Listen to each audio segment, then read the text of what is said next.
The question is, we have to integrate the function which is x square over x sin x plus cos x raised to the power 2 into dx. So let's see how we are going to solve the given problem. तो चलिए शुरू करते हैं।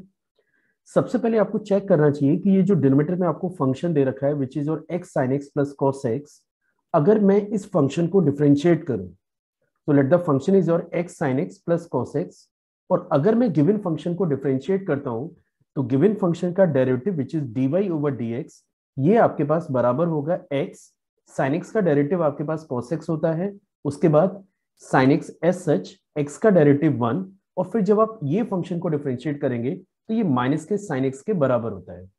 और जब आप इसे further manipulate करेंगे तो आप यहाँ पे इजीली चेक कर सकते हैं कि dy dx of the given function is equal to x cos x के। अब बात करते हैं कि ये स्टेटमेंट से आपको बेनिफिट क्या हो रहा है, मतलब कैसे ही आपको हेल्प करेगा फंक्शन को इंटीग्रेट करने में। देखिए, अगर आप फंक्शन के न्यूमरेटर को चेक करें तो वहां पे एक्स स्क्वायर है, ठीक है। और ऑब्वियस सी बात है कि अभी डायरेक्टली अगर आप कुछ सोचते हैं इस फंक्शन को इंटीग्रेट करने के लिए तो शायद कोई आइडिया आपको नहीं लग पा रहा होगा, लेकिन अगर मैं हल्का सा इसे मैनिपुलेट कर लूं तो इसको इजीली इंटीग्रेट किया जा सकता है।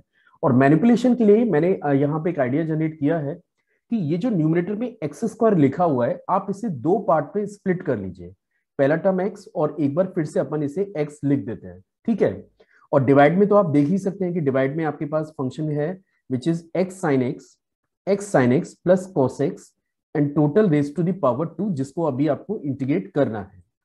अब देखिए, जैसा कि मैंने अभी ये पता किया है कि ये जो x sine x plus cos x function है, अगर आप इसको डिफरेंशिएट करते हैं तो एक्स कॉस एक्स जनरेट होता है। तो व्हाट आई एम डूइंग, मैं यहाँ पे कॉस एक्स का मल्टीप्लाई कर देता हूँ। अगर मैंने यहाँ पे cos x का मल्टीप्लाई किया है तो मुझे cos x से डिवाइड भी करना पड़ेगा क्योंकि पूरे फंक्शन को आपको बैलेंस भी रखना है, ठीक है। लेकिन इससे फायदा ये होगा कि अब ये फंक्शन इजीली इंटीग्रेट किया जा सकता है। देखिए कैसे। सबसे पहले तो ये जो पहला वाला पार्ट है, ये जो फर्स्ट पार्ट है, इसे आप लिख सकते हैं x इंटू सेक एक्स के, because we know it very well, that is 1 upon cos x is equal to sec x.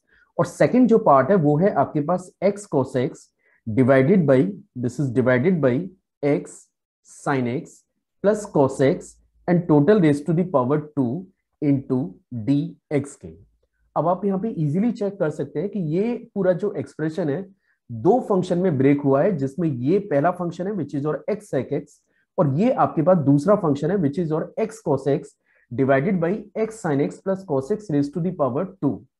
अब we know it very well कि अगर आप दो फंक्शन के प्रोडक्ट को इंटीग्रेट करते हैं, जैसे अगर आप u इंटू वी के इंटीग्रेशन की बात करें तो ये बराबर होता है u as such integral of v dx minus पहले वाले फंक्शन का derivative which is dy dx of u dot integral v dx, और इसके प्रोडक्ट से जो फंक्शन बनेगा आपको उसको इंटीग्रेट और करना होता है। तो this is actually the formula to integrate the product of two functions.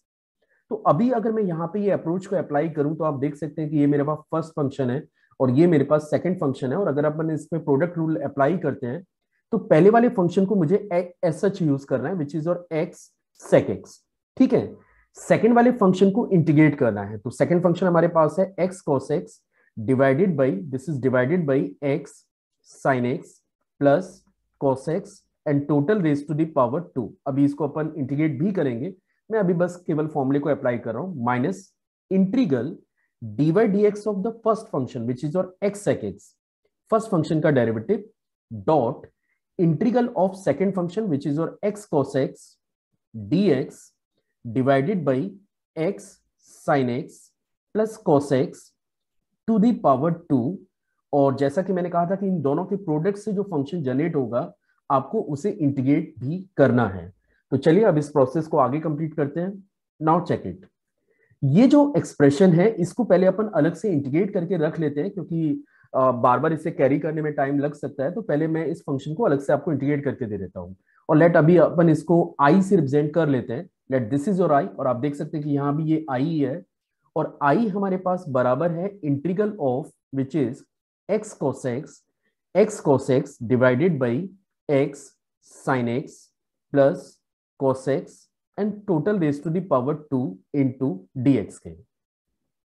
तो जैसा मैंने अभी आपसे कहा कि अभी हमारा मेन मोटिव है कि हम पहले इस फंक्शन को इंटीग्रेट कर लेते हैं, और इस फंक्शन को इंटीग्रेट करने के लिए आप इजीली चेक कर सकते हैं कि अगर मैं x sin x प्लस के cos x को एक नया वेरिएबल k से रिप्लेस कर दूं, अगर एक नए वेरिएबल k से रिप्लेस कर दूं, और फिर क्योंकि अगर आपने वेरिएबल को k में कन्वर्ट कर लिया है तो फिर आपको dx को भी dk में कन्वर्ट करना होगा।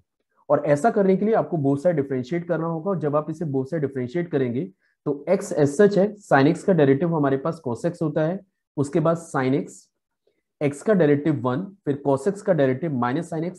वैसे ही मैंने अभी ऊपर भी किया था, लेकिन चलिए फिर से एक बार मैं कर देता हूं, which is dx is equal to dk। ऐसा करके हम लोग इसे लिख सकते हैं। यहां पे आप देख सकते हैं कि sin x से sin x कैंसिल हो रहा है, और x cos x dx, and this is equal to dk. It means I is your integral of dk, क्योंकि x cos x dx इस पूरे एक्सप्रेशन को आप dk से रिप्लेस करें, और यहां पे divided by k raise to the power 2 हो चुका है। अब जैसा कि आप जानते हैं कि 1/k² को इंटीग्रेट करना कोई बड़ी चीज नहीं है, आप इसे आसानी से इंटीग्रेट कर सकते हैं। दिस इज और k raise to the power -2 + 1 over -2 + 1, या फिर अपन इसे लिख सकते हैं -1/k प्लस कॉन्स्टेंट के। और k की वैल्यू अगर आप फर्दर रिप्लेस करें तो आप देख सकते हैं कि ये निकल के आएगा -1/x sin x plus cos x। तो ये वो पार्ट है जो मुझे रिक्वायर्ड था अभी फंक्शन को इंटीग्रेट करने के लिए। तो चलिए अब फिर से आप यहां पे ध्यान दीजिए, ये एक्सप्रेशन को मुझे इंटीग्रेट करना था, है ना, इस पूरे एक्सप्रेशन को मुझे इंटीग्रेट करना था, मतलब इस पूरे फंक्शन को मैं सिंप्लीफाई करने जा रहा हूं। तो ये पहला पार्ट है which is x sec x, इसको मुझे ऐसा छोड़ रहे हैं, तो ये मेरे पास हो गया this is equal to x sec x, है ना, इस पे तो कोई चेंजेस नहीं करने हैं। फिर आपको सेकंड वाले फंक्शन को इंटीग्रेट करना था। आप देख सकते हैं कि ये जो पूरा पार्ट है इसको मैं रिप्लेस कर सकता हूं, जैसा कि मैंने अभी इसे इंटीग्रेट करके रखा हुआ है, this is -1/x sin x plus cos x के। तो एक पार्ट हमारे पास ये आ गया। इसके बाद फिर से अगर आप चेक करें तो अभी मुझे ये पहले फर्स्ट फंक्शन को डिफरेंशिएट करना है इंटीग्रल साइन के अंदर। तो यहां पे ये बनता है -k, this is minus integral of, now we are going to differentiate the x sec x। मैं x इंटू sec x को डिफरेंशिएट करने जा रहा हूं with the help of product rule. तो पहला वाला फंक्शन x ही रहेगा, sec x का डेरिवेटिव होता है sec x tan x के, उसके बाद sec x एज सच और x का डेरिवेटिव 1। तो ये तो फर्स्ट फंक्शन का डेरिवेटिव हो गया, मतलब ये पार्ट मैंने सिंप्लीफाई कर लिया है which is dy dx of x sec x। और ये पार्ट को तो हम लोग इंटीग्रेट करके रखे ही हैं अभी सीधा, तो इसको हम लोग रिप्लेस कर सकते हैं, क्योंकि आपको ध्यान होगा ये -1/x sin x plus cos x है, तो ये माइनस माइनस प्लस हो जाता है, और divided by, this is divided by x sin x plus cos x into dx के। तो मैं एक्सपेक्ट कर रहा हूं कि यहां तक आपको क्वेश्चन पूरा अच्छे से समझ में आ रहा होगा। चलिए अब आगे बात करते हैं। इसको फर्दर अगर मैं सिंप्लीफाई करूं तो ये वाले पार्ट को तो केवल सिंप्लीफाई करके हमें रख देना चाहिए। तो इसे अपन लिख सकते हैं -k x sec x divided by this is x sin x plus cos of x के। अब अगले पार्ट को चेक करिए, प्लस इंटीग्रल ऑफ, अगर आप यहां पे ध्यान देते हैं तो आप देख सकते हैं कि ये मेरे पास है x, this is sin x divided by cos square x, ये मैं न्यूमरेटर को केवल सॉल्व कर रहा हूं, और ये जो अगला वाला sec x है इसे 1/cos x लिख सकते हैं। और आप ये भी चेक कर सकते हैं कि डिनोमिनेटर में आपके पास फंक्शन है x sin x plus cos x, और फाइनली आपको इस पूरे एक्सप्रेशन को अभी इंटीग्रेट करना बाकी है। आगे आप चेक कर सकते हैं कि ये आपके पास आ रहा है -k x, this is x sec x divided by x sin x plus cos x, इसको अपन ऐसे ही लिख सकते हैं, और plus now check this part integration of, अगर मैं यहाँ पे cos स्क्वायर x एलसीएम ले लेता हूं, अगर मैं cos स्क्वायर अपन एलसीएम ले लेते हैं तो ये बनेगा x sin x plus cos x, ये आपका न्यूमरेटर पार्ट है।